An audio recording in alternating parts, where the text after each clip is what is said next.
আজকে আমি কুচিয়া মাছের তরকারি বানাবো।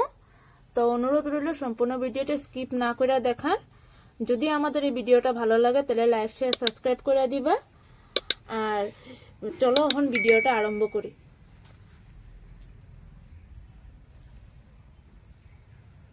আজকে আমি বানাবো কুচিয়া মাছের তরকারি। তো প্রথমে আমি মাছটারে সুন্দর করে কাটতে ধুইয়া নিছি। ধুইয়া তেল লবণ হলুদ আর মরিচের গুঁড়া দিয়ে সুন্দরভাবে মাখায়া রাখছি। আর পেঁয়াজগুলারে এভাবে কাটছি। আলু টমেটো আর এটার মধ্যে আছে পেঁয়াজ রসুন আদা কাঁচা লঙ্কা বাটা। আমি কড়াইটা গরম হইতে বসাইয়া দিছি। কড়াইটা গরম হয়ে গেলে তেল দিয়ে দেবো। কড়াই গরম হয়ে গেছে, এখন তেল দিব।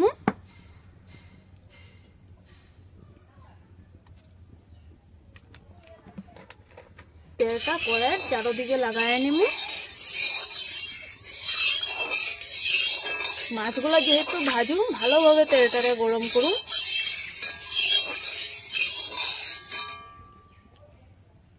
তেলটা ভালোভাবে গরম করে নিছি। এখন একটা একটা করে মাছগুলো ছেড়ে দেব।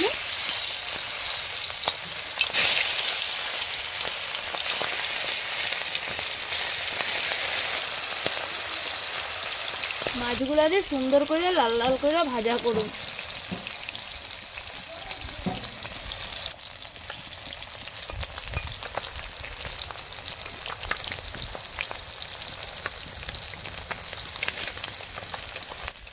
এভাবে লাল লাল করে ভাজা হয়ে গেলে গিয়ে মাছটাকে নামাইয়া দিন।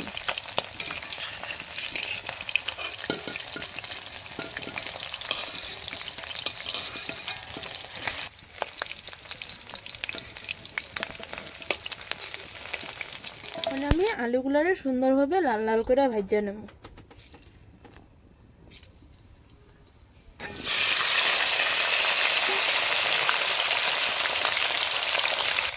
অল্প একটু লবণ দিব।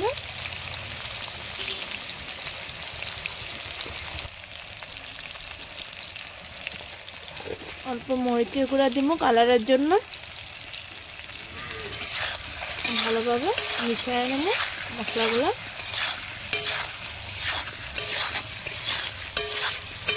এখন আমি একটা ঢাকনি দিয়ে ঢাকা দিব যাতে ভাজার সাথে আলুটা 50% সিদ্ধ হয়ে যায়। আলুগুলো পারফেক্ট ভাজা হয়ে গেছে। এখন আমি আলুগুলো নামায় নেব। আমি এখন ফোড়নের জন্য দিব তেজপাতা 3টে, জিরা এলাচি দারচিনি দিব। আমি আলু ভাজা তেলের মধ্যে দিয়ে দেব সম্বারটা।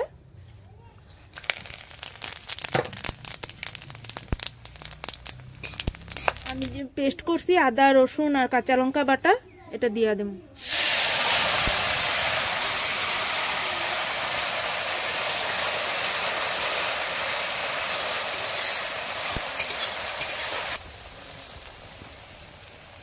এখন দিয়ে দেব কাটতে রাখা পেঁয়াজগুলো দিয়ে ভালোভাবে মশলাটারে আর পেঁয়াজটারে ভাজুন।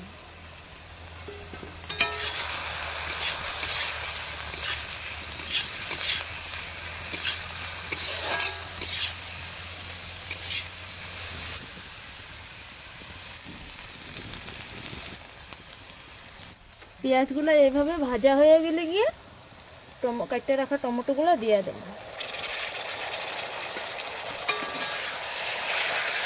আমি মশলা দিয়ে দেব। পরিমাণ মতন হলুদ,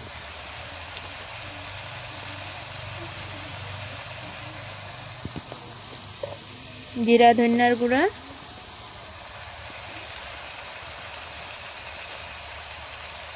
তো একটু কালারের জন্য মরিচের গুঁড়া,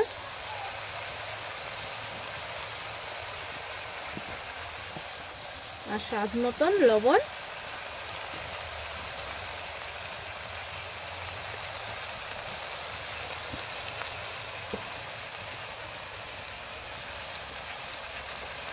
এখন ভালোভাবে নাড়াচাড়া করে দেব।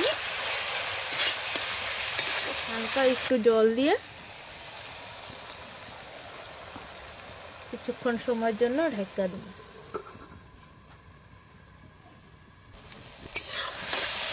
কষানি হয়ে গেছে গিয়া এখন আলুটা দিয়ে আরো ভালোভাবে কষাবো, যাতে আলুটা যে 50% সিদ্ধ হয়েছে আর বাকি 50% সিদ্ধ হইতে পারে।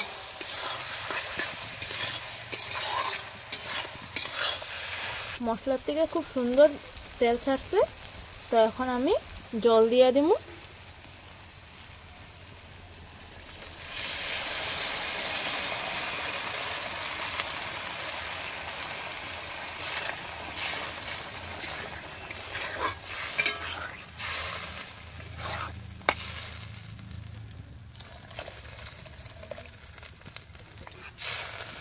জলটারে ভালোভাবে ফুটাবো।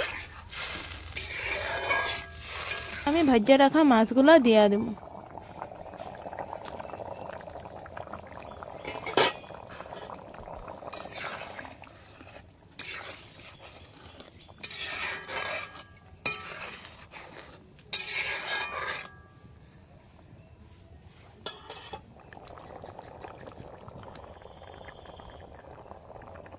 এখন আমি গরম মশলা দিয়ে নামায়া দেব।